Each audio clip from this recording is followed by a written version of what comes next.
The Parallel Forest in southwest Oklahoma is considered by some to be one of the most haunted places in America. In this perfect grid of 20,000 cedars planted by the government, visitors have reported ghostly figures, strange whispers, and shadows darting between trees. And at the edge of the forest sits the so-called Witch's Altar. Is this forest truly a hotspot for paranormal activity, or could it simply be the disorienting environment warping people's perceptions?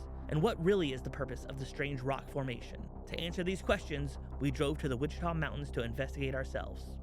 Is there anything that we can do to help free you from this place?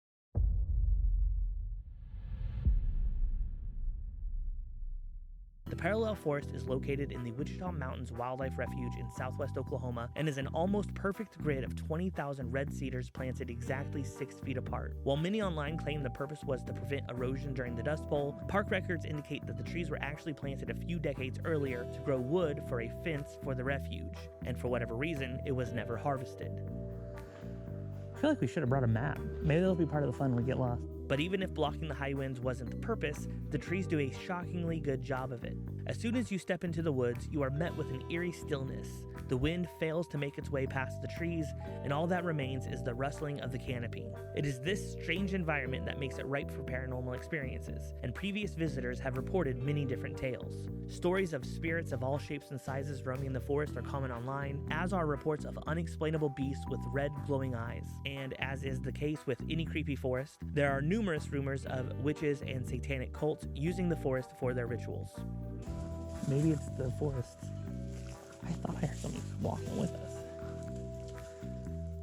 As we continued deeper into the trees, it became clear why these rumors started. Trees seemed to materialize and vanish as we moved, with deceptive echoes of voices, birds, and footsteps heightening the eerie atmosphere. But it's not just the strange environment that has led to these tales. I could find verification of at least one murder having occurred in the forest itself, that of Thomas Neal Baker. In 1999, Baker met 2 men at a nearby bar who, quote, drove him to the Wichita Mountains Wildlife Refuge and bludgeoned him to death. His body was found by hikers in the Parallel Forest 2 days later. Several other deaths and found bodies have been reported in the broader refuge. We made our way through the forest, admiring the beauty of the strange arrangement while keeping our eyes and ears peeled for anything unusual. Here we go, we got one leaned over. That's a cool shot. I think it's kind of a cool shot, just kind of like down the path with the trees on. Yeah, okay, that's a great shot. Wait for it. Decent shot of the mountain. If that tree wasn't there. Our main goal was to find the infamous Witch's Altar, a strange formation of large rocks laid out in concentric circles that most people find to be the creepiest part of the forest.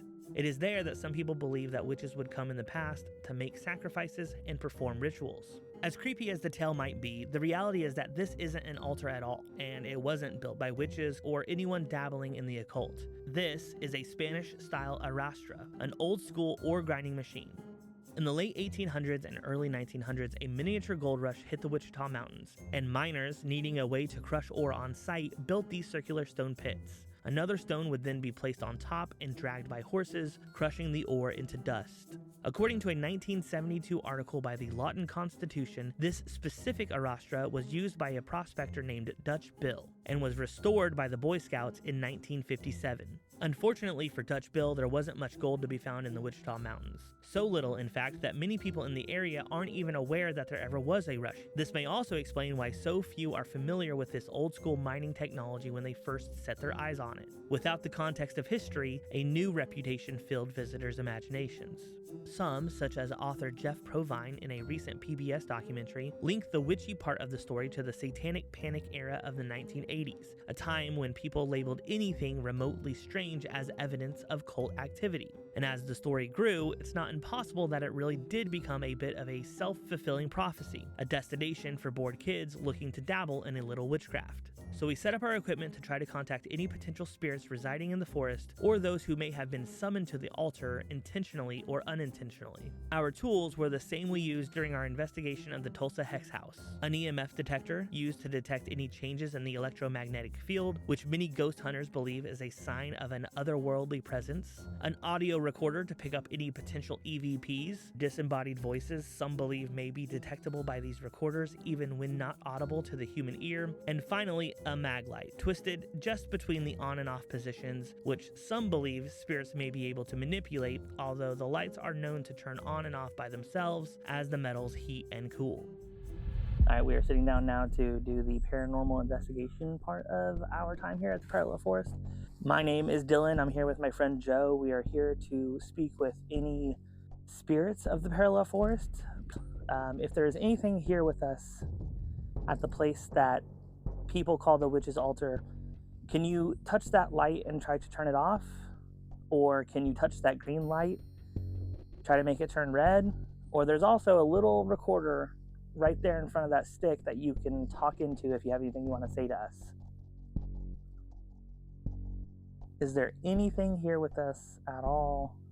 We just want to try to understand why people are having strange experiences out in this stretch of the woods.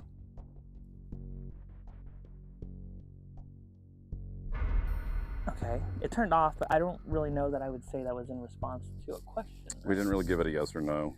Okay, so if you are something that is out here with us right now, can you turn the flashlight back on, or touch that green light, or say something into the recorder?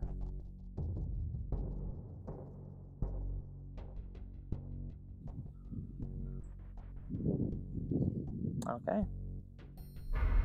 Okay. A bit delayed. Are you having trouble? Are you weak for some reason, and that's why you're being delayed in your touching of the light? If so, can you touch the green light?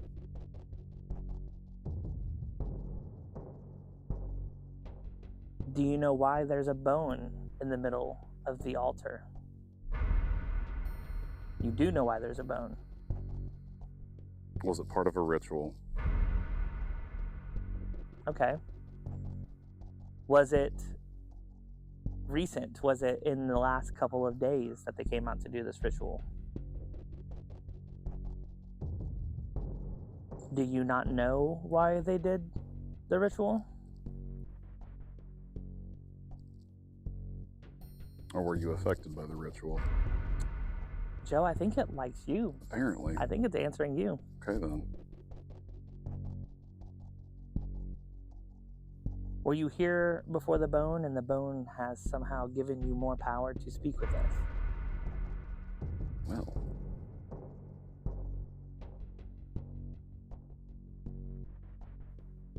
To whatever we are talking to potentially through this flashlight, if you would like us to remain for a few more minutes, can you go ahead and turn that flashlight back off?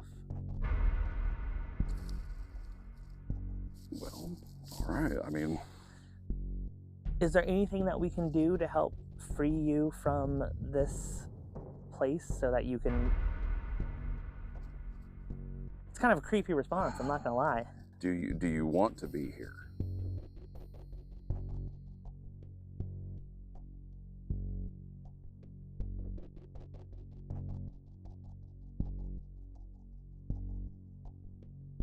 Maybe he's left us?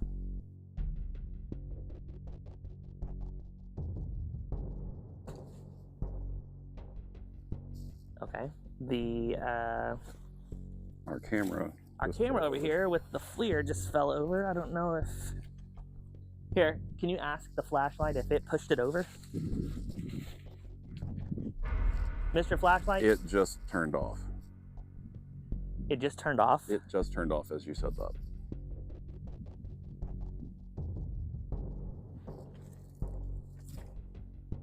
It's still recording on the FLIR. I wonder if we'll see anything on it if we review it. Either the timing is incredible or something is very interactive.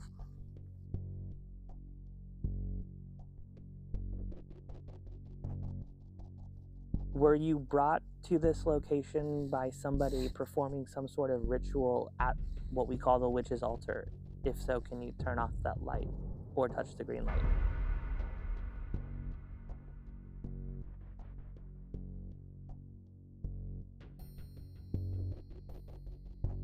If there's something that we can do right now to help you move on, can you turn the light off?